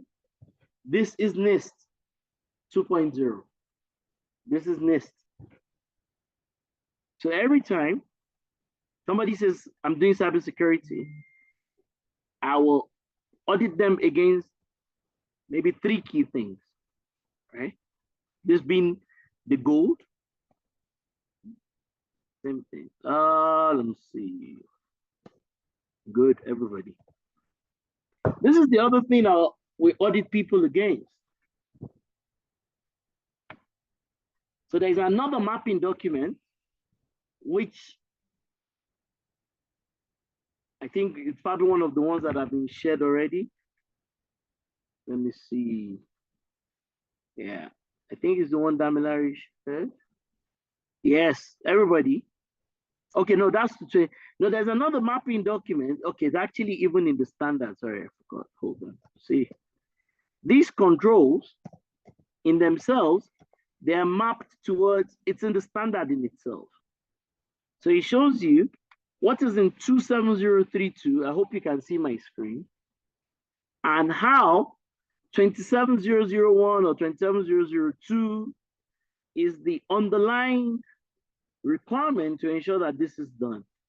So if in reality, if you've done your 27001 properly, then ordinarily you would have done 27032. Because the key thing around 27032 is that it's everything around what is facing the world. It's what is facing the internet, is what is facing the world, is what presents itself as some kind of attack surface. That's all. That's all. So if you come back here, so let me show you this, right? So from the document, but information security is outside of everything. Information security encompasses everything. So There's web, there's internet, there's network under cyber, but information security is outside of this entire circle in itself. Okay.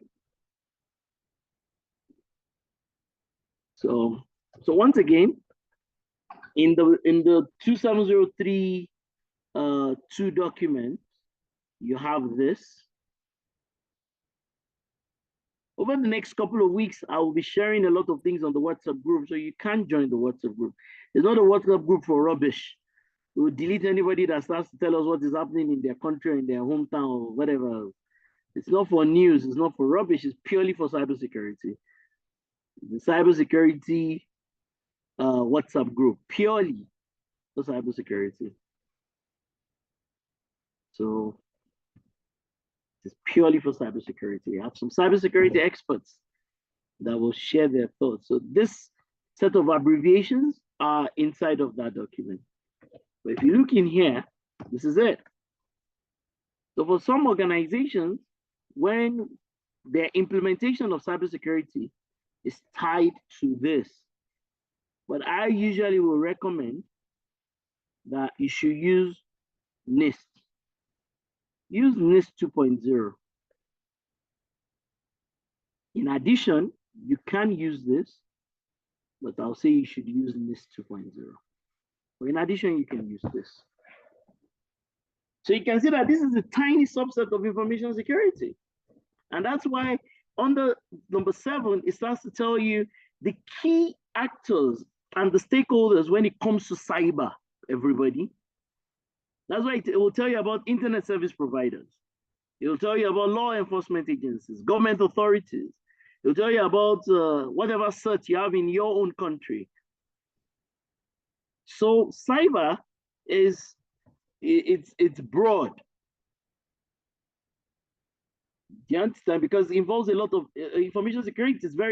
It's both internal and external, but cyber is purely pretty much external. So if you also see under 8, you see threats. And I told you, assets, threats exist to take advantage of vulnerabilities that exist within assets. Did you hear that? Threats.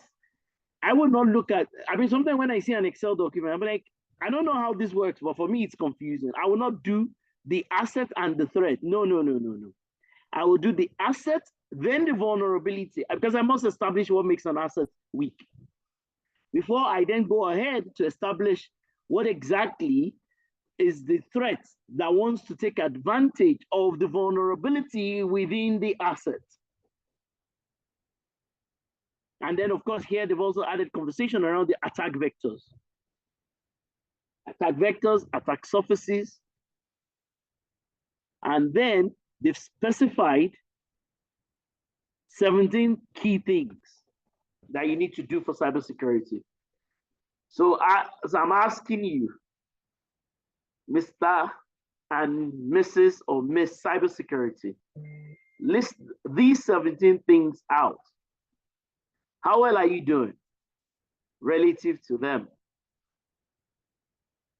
And so you can see here, it does not ask for more policies for everything that is information security. It's asking for policies specifically for internet security. It also has education and awareness. It also has incident. It also has assets.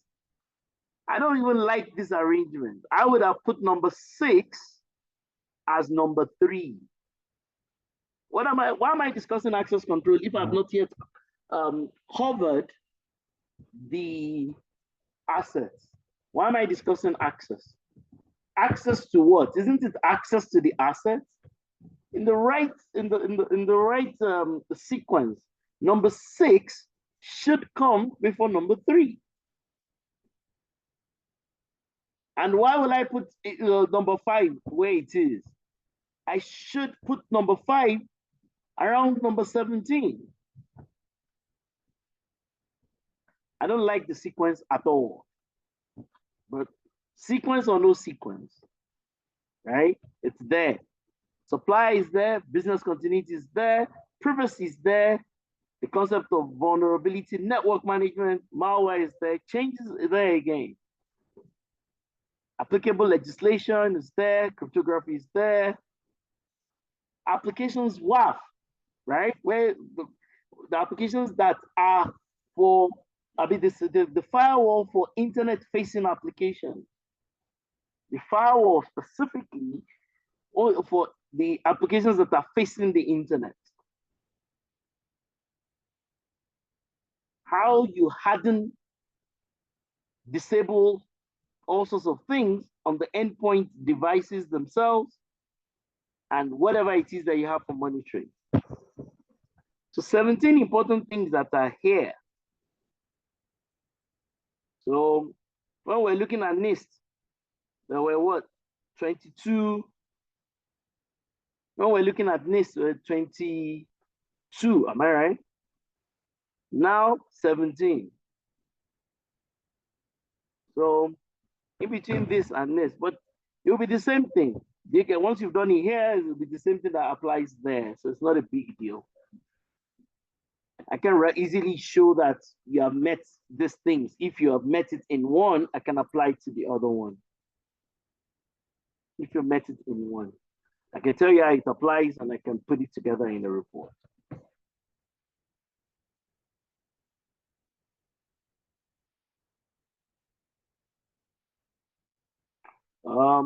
Yes, pretty much. That is it.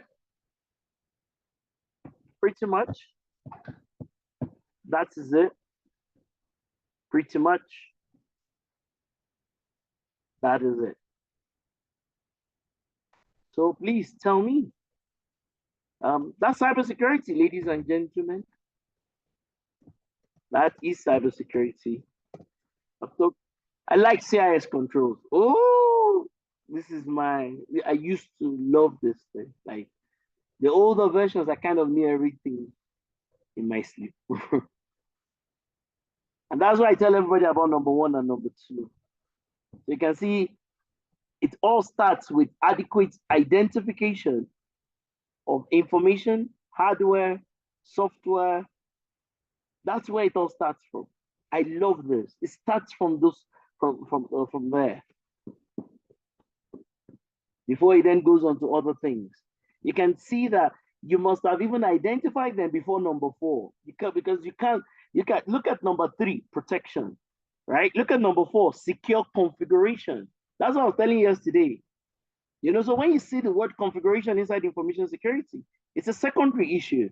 First is that the thing must have been configured functionally. So everybody, it's the difference between functional configuration versus secure configuration. Account, access, this sequence, I love it. I love this sequence. So you can then see audit log within the scene with different applications, email, malware, data recovery, network again, awareness, supplier, third party, then incident, and finally penetration testing. I really like the standard. As in, I really like the standard.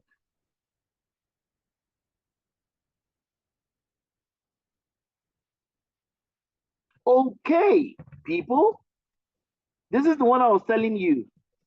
This is difficult to use, but not impossible. So you just need to look at it because you can use this specifically, this one, everybody, and it's free. Download it. This is maturity model set, right? But it's not very easy to apply if you're going to do it accurately, but it can be done. It's not rocket science, it can be done. So it gives you the criteria to say the organization is on level this. It gives you the criteria tied to these things. Most organizations cannot tell me that they're beyond the maturity level 3. I don't even know how you're going to tell me that. Very few companies. There's an organization I worked with, they're pretty much on level 4. We combed through everything. We combed through everything. Like, there was not one place I could hold them down. Like, So if I was going to say the access control, the deployment of a platform like Okta, another organization uses something else.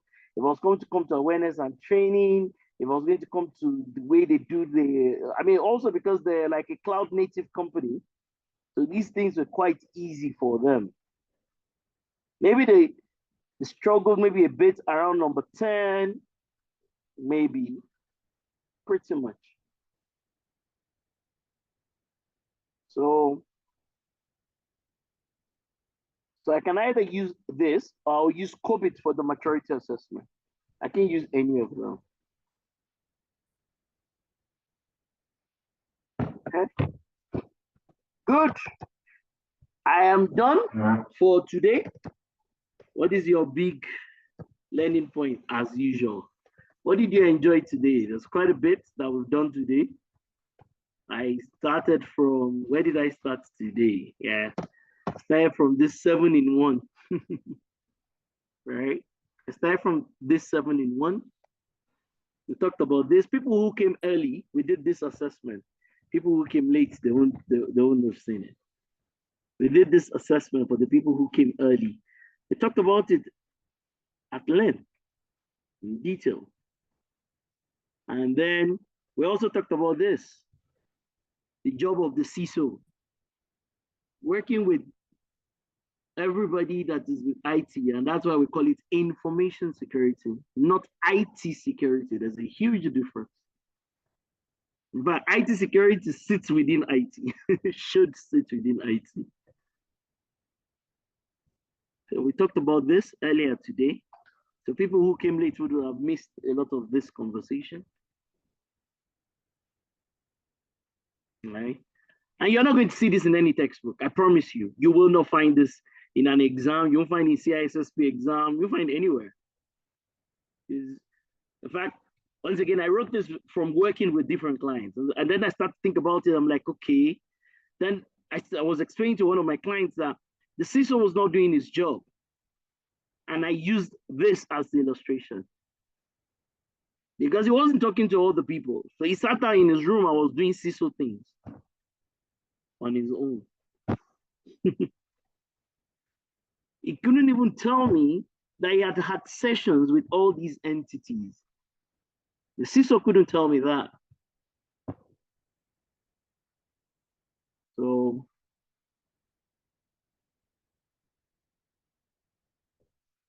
right, I did something on this. We looked at this. I said number 6 to number 10 is free. You can download everything. They're all free. I think I spent a lot of time. I love this report. I mean, I definitely love this report. I spent quite a bit just talking about it. I really like the report. And then we did this for the people who came late. We did all this.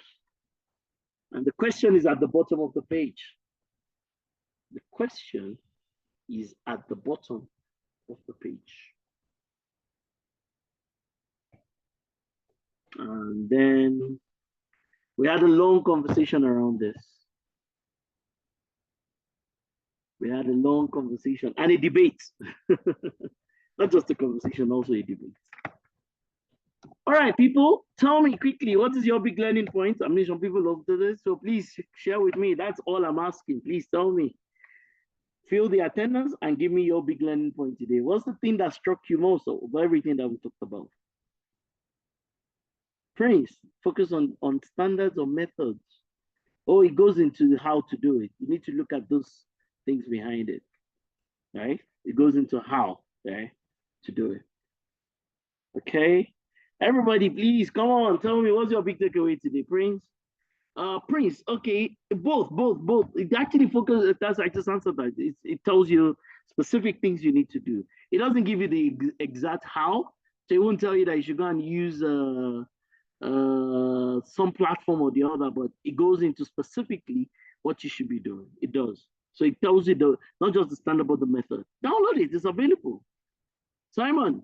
Thank you very much, Simon. I mean, that's a big deal. Yes, thank you, Simon. You definitely came early. And that's why that page, I said that those people, those executives, they think this is a joke, right?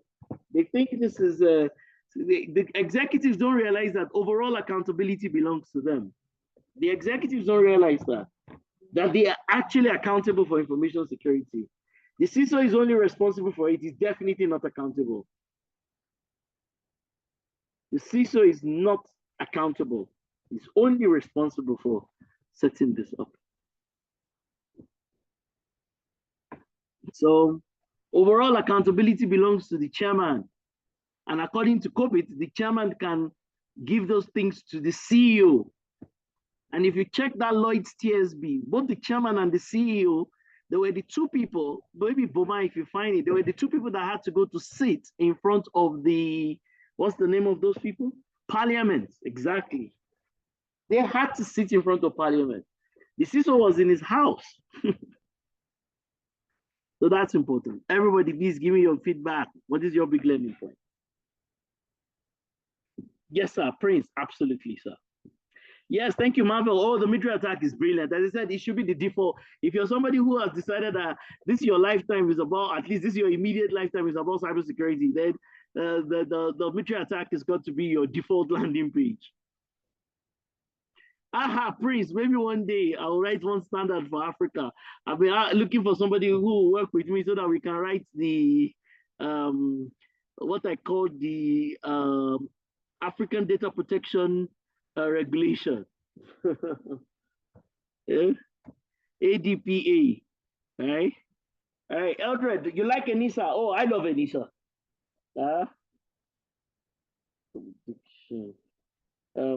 ADPR, sorry. ADPR is what I want. The Africa, I'm looking for somebody to work with me on the African Data Protection Regulation. I think I've done enough privacy to know, to be able to do that. Okay? Privacy and Data Protection Regulation. That's what I, ADPR or ADPR, the African Data Protection Regulation. All right. Mawuko, NIST and NISA, brilliant. All right. Yes, Prince. I was talking to somebody from Ferguson. Well, you know, those people, you need a lot of time to convince them that they should set it up. Because to write the regulation is easy for me. I'll just sit down, write it, and give it to people to review. I know what exactly needs to be in the regulation. I know how it should work. Okay. Good. Nasamu, thank you. Military attack and CMMC. Brilliant. Brilliant. Brilliant. Brilliant. It's great. It's great. Others, please, quickly. We need to bring this to a beautiful close. Tomorrow, I might have to extend this by an hour. I'll let you know when we're coming. I think I have a number of meetings tomorrow, so I might have to extend this by an hour. So others, please tell me what's your big learning point. I only need 2 things from all of you. Join the cybersecurity WhatsApp group, maybe 3 things. Join the cybersecurity WhatsApp group. You'll find it very useful. We'll share a lot of things with you in there.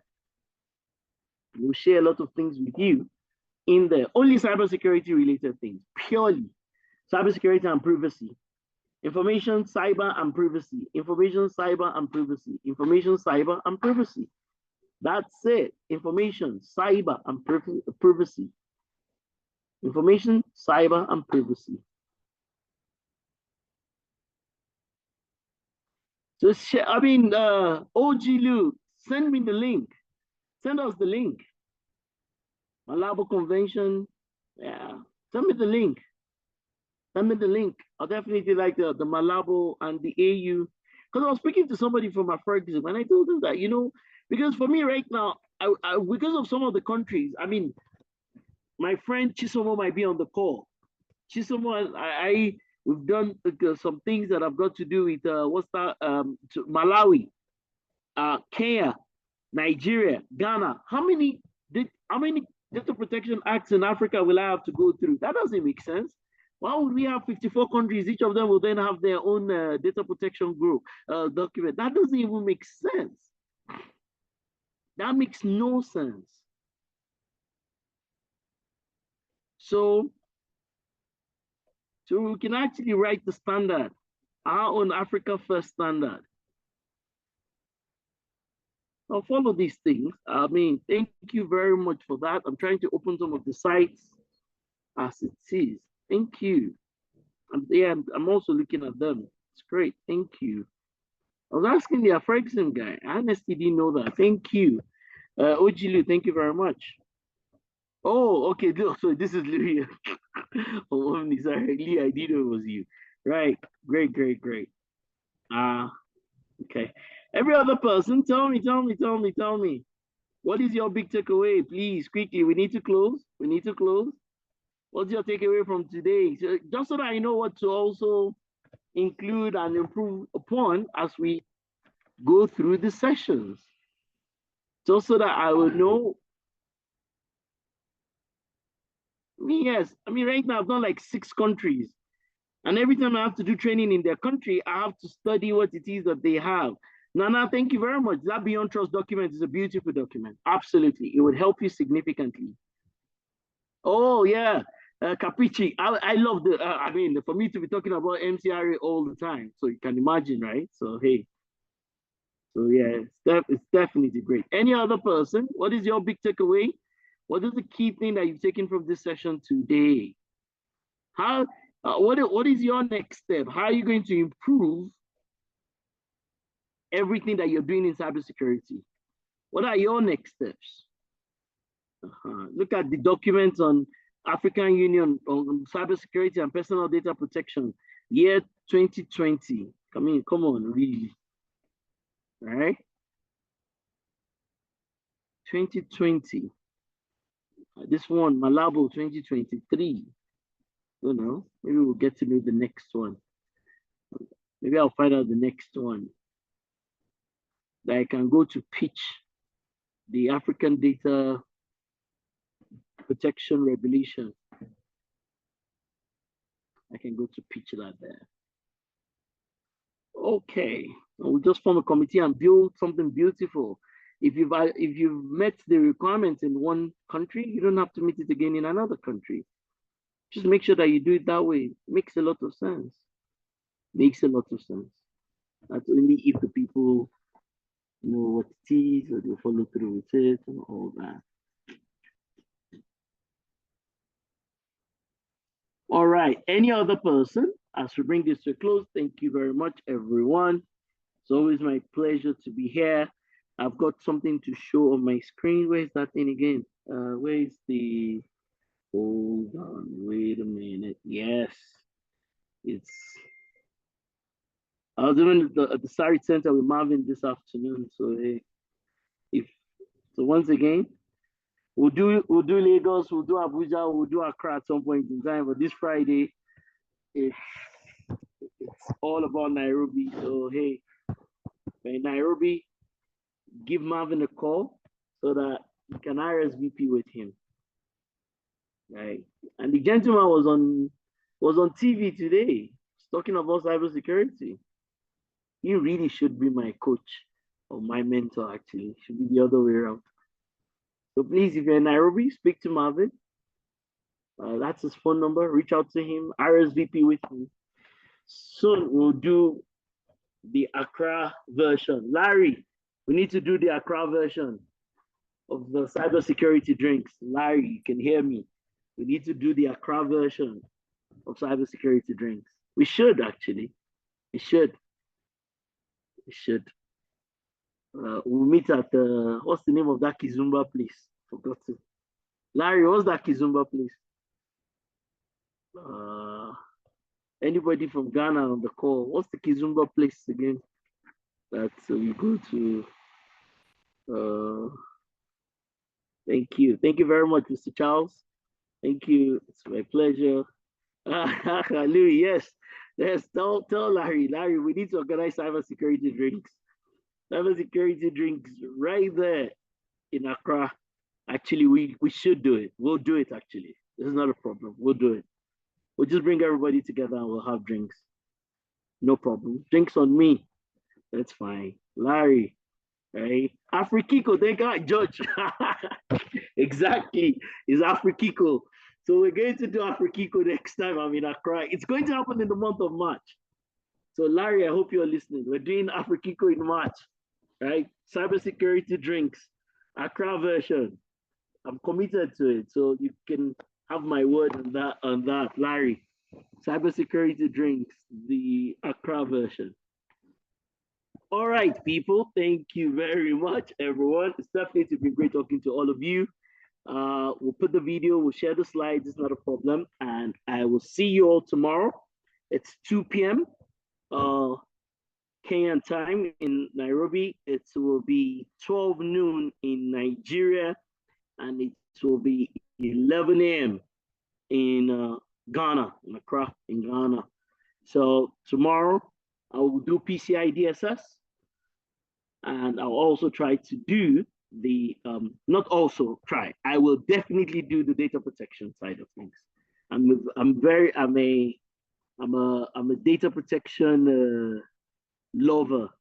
And once again, we're going to ask, can every cybersecurity person be a data protection person? Is data protection for everybody or for a few people? Is it the thing that people just assume that, oh, since inside of information security, they're always talking about data protection, then of course that is ours. So ahead of tomorrow, let me show everybody this slide. People that are still here, let me show you this slide very quickly. This is one of the things we'll be discussing tomorrow. This is PII. Everybody? Oh, my computer does not want me to show it to you. To start acting up again. I have to shut down this computer at some point in time. Hold on. So everybody, the question here for all of you, the question for everybody is very simple. All right? Do you know in what systems? Oh my God.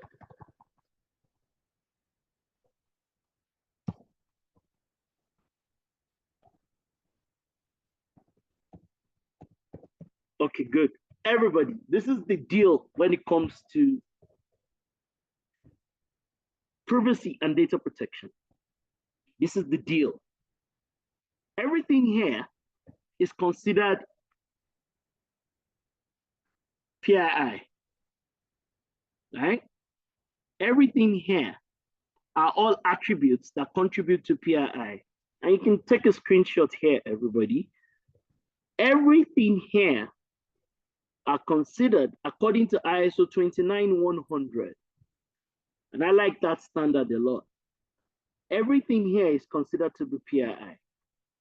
So what you need to go to think about is, how do you identify both all the way from collection to storage of all this information? How do you identify all the way from collection to storage of all these elements relative to three sets of people: your customers, your employees, and your suppliers? Most people think that PII is only about customers. Most people think that PII is only and primarily about customers, but nothing could be further from the truth. You keep PIIs around customers, definitely a big portion of this is around employees, and also around your partners and suppliers. How do you identify and protect all the way from collection to storage? That's the big question. That's your take home. How do you identify these data sets relative to three categories of people: customer, employees, and suppliers, all the way from how you collect the information to how you store it within your databases, and of course, who you exchange these things with? This is the big question, because there's a technical portion to this thing, but people don't take that into consideration. Because everything here is not on the floor. It's usually in an application, and behind the application is a database. And behind the database is the storage server or device that this thing sits on. And behind that is the network that everything passes through.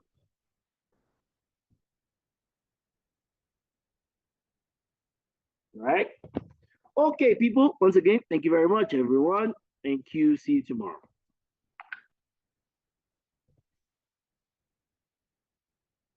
Haha, Lagos version. I mean, like, I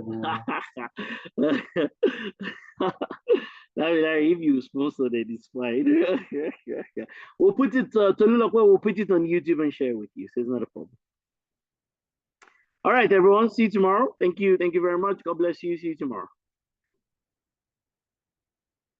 See ya. Tony said, see ya, sorry. Absolutely, Tony. See ya, sorry. Yeah, Friday, sorry. Definitely. Right, everyone. Thank you. Oh, yes, we will. Don't worry. I'll compile them. I'm picking them from different training materials because each of these things that I'm doing is a 5-day training. So, and these are the official training materials. So I have to select the portions that relates to the class. So, but it's not a problem at all. Okay. All right. Thank you, everyone.